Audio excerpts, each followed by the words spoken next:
السلام علیکم۔ آج ہم بات کریں گے سٹی ہاؤسنگ سرگودا بائی پاس کی رہنے والی ایک ملعونہ عورت کی جس نے نبوت کا دعویٰ کیا ہے، لیکن اس سے جاننے سے پہلے ہم سب سے پہلے یہ دیکھیں گے کہ آخر ختم نبوت ہے کیا، قرآن کی روشنی میں، جو کہ ہے سورہ احزاب آیت نمبر 40 ختم نبوت کے بارے میں قرآن کیا کہتا ہے۔ اعوذ باللہ من الشیطان الرجیم، بسم اللہ الرحمن الرحیم، ما كان محمد ابا احد من رجالکم ولكن رسول اللہ وخاتم النبیین، وكان اللہ بكل شيء عليما۔ لوگوں، تمہارے مردوں میں سے کسی کے باپ محمد صلی اللہ علیہ وسلم نہیں، لیکن آپ اللہ تعالیٰ کے رسول ہیں اور تمام نبیوں کے ختم کرنے والے، اور اللہ تعالیٰ ہر چیز کا بخوبی جاننے والا ہے۔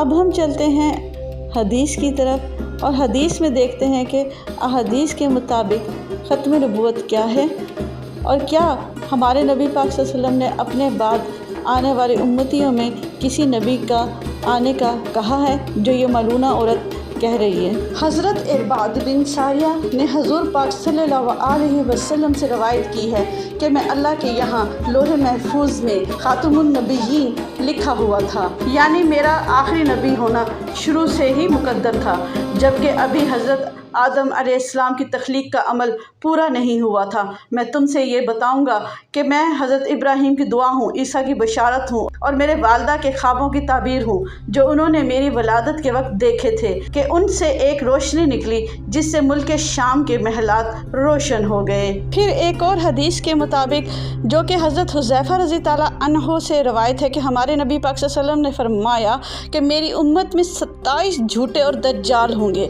ان میں 4 عورتیں بھی ہوں گی، میں آخری نبی ہوں، میرے بعد کوئی نبی نہیں۔ اور سب سے بڑھ کر یہ کہ ہمارے نبی کریم صلی اللہ علیہ وسلم کی زندگی میں کئی لوگوں نے دیکھا کہ ان کے دونوں کندھوں کے درمیان میں ختم نبوت تھی۔ اب چلتے ہیں اس ملعون اور بغیرت عورت کی طرف۔ دیکھیں یہ کتنی ڈھٹائی اور بے شرمی سے تمام انبیاء کرام کی شان میں گستاخی کر رہی ہے، اور سب سے بڑھ کر کتنی بےغیرتی، ڈھٹائی اور بے شرمی سے اللہ تعالیٰ کو اپنا محرم کہہ رہی ہے۔ نعوذ باللہ، نعوذ باللہ، استغفر اللہ۔ السلام بی بی ہوا سے لے کر امہات المومنین تک اللہ تعالیٰ کی تمام پسندیدہ ماؤں کو سلام۔ سب سے بڑھ کے میرے بابا حضرت ابراہیم علیہ السلام کو سلام، میرے بھائی حضرت محمد مصطفیٰ صلی اللہ علیہ وآلہ وسلم اور حضرت اسماعیل علیہ السلام کو سلام، میری والدہ حضرت بی حاجرہ کو سلام، حضرت حضر خیات کمال فخر انسان، شیروں کا شیر، پہلا روح انسان، پہلا حقوق اللہ کا حقدار، سلوٹ پیش کرتی ہوں حضرت حضر خیات۔ آپ سب لوگوں کو السلام علیکم۔ سب سے پہلے اللہ تعالیٰ کے حکم سے میں اپنی پہچان آپ لوگوں پہ واضح فرما دوں۔